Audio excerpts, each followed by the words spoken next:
Hey, the quality of your life depends on the quality of your thinking. Obviously, your thinking depends on the small and most important organ in your head, your brain.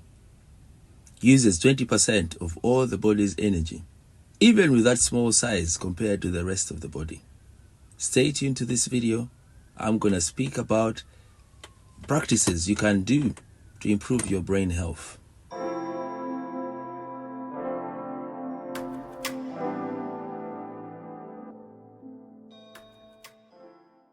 I'm so passionate about this topic that I didn't need to do a lot of research. Out of 10 points, I had 8 already.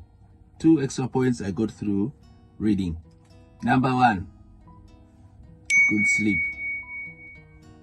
Without good sleep, your brain is not going to reset. Trackers are actually recommended 8 hours sleep. Not only trackers, that must be the normal sleep for workers. 8 is difficult or is accurate, but anything below 5. Many people, average might even be about 6 to 7. Below 5, there is even tests they are going to start for trackers. After you get an accident, there is a test, a blood test that they can get. I hear they're working on it in the future.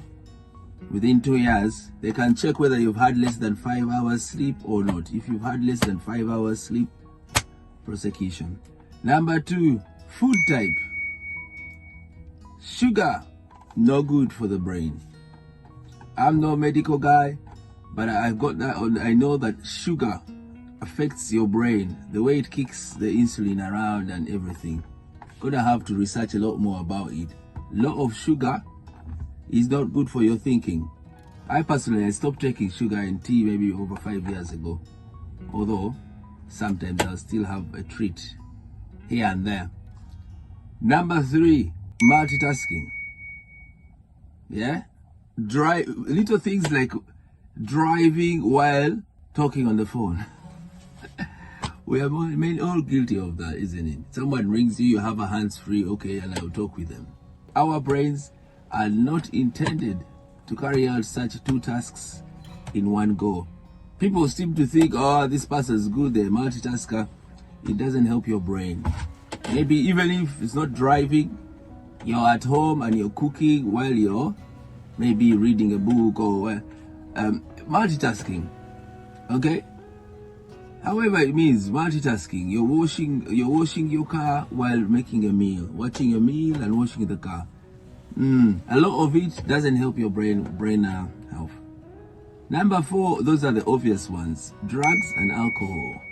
That's very obvious. People, the more you avoid drugs and alcohol, the healthier your brain is. Okay? It takes days. There's something actually I want to talk about alcohol. It takes 3 days for a person to be clean of even a beer or 2. So sometimes people drink a beer or 2 every single day or after finish work. But what you don't realize is the alcohol is in you 24/7 because you need to stop totally for 3 days before the alcohol totally gets out of you. On that note, I try not to drink any alcohol in the weekday at all. It's a weekend thing. If I've got time and I want to skip all those days and just have a little highlight when I need to. This other point is about chronic stress. It also relates with exercise. So them people who never do no exercise, maybe they get to be disturbed by chronic stress. On the other hand, this is the bits practices that can help, which is reading daily. Reading daily takes away dementia. Dementia, which is just in the end, people are with brain trouble, short memory, forget who they are and all of that. Dementia actually is the new big epidemic.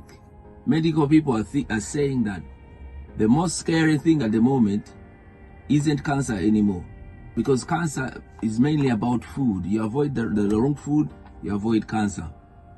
But dementia is a practice thing. It's a lifestyle one. How you're living your life. You don't sleep, maybe you use a lot of stuff. you're tired, you're stressed, that is heading towards dementia. So reading daily combats it. If you have a book, a word, 30 minutes before you sleep or whenever you stop or whatever, 30 minutes of just reading a book, it doesn't matter what topic it is, it's just helping your brain to keep up. Number 7, we've got good relationships. Okay, that is still related to the bad moods thing. Good relationships. Okay, you want good relationships, you want to sweeten your relationships if you want to keep your brain working properly. If you have bad relationships everywhere, you're also getting it via your brain work. Number 8 is water. Simple as it is, especially in this heat wave weather, summer. If you get dehydrated, your brain is getting damaged. Brain cells are getting damaged. The brain is over 60% fat, and a lot of it is the other percentage is a lot of water. So if you get thirsty and dehydrated, you're knocking your brain work. That's why water is something that we got to have everywhere, all the time. Water, water, water. You can't have enough. Even in winter, actually, we forget. Sometimes in winter, I'll forget what's the problem until I take a drink of water and then feel all right. Just because you're feeling a bit cold doesn't mean that you're not thirsty. Be aware of it. Number 9 is obviously pregnancy. We lads cannot get any of that. But pregnancy, it reduces brain power just so that the mother and baby can connect more. That means people who are pregnant all the time, constantly, every day, or every year, it's affecting your brain power. The last point, something that helps brain power is such a surprise. Painting. Simplistic as it is, you get paint, you get creative. It's also related to creating. Okay? Being creative, making videos, writing out poems, painting. Yeah? But it is just painting. If you feel that your head, you're a bit foggy, get yourself a plain thing, get yourself a board, a few markers, and start just painting. Just be artistic. It keeps helping back your brain. Not a long video. That's the ones you want to keep sharp. Keep up with them, man. Alright? Thank you for subscribing to this channel. And please remember to thumbs up for this video. Subscribe, thumbs up, subscribe, thumbs up. Yeah? It's a good thing. Comment as well and share with friends and family. I'll speak with you on the next one. Boom.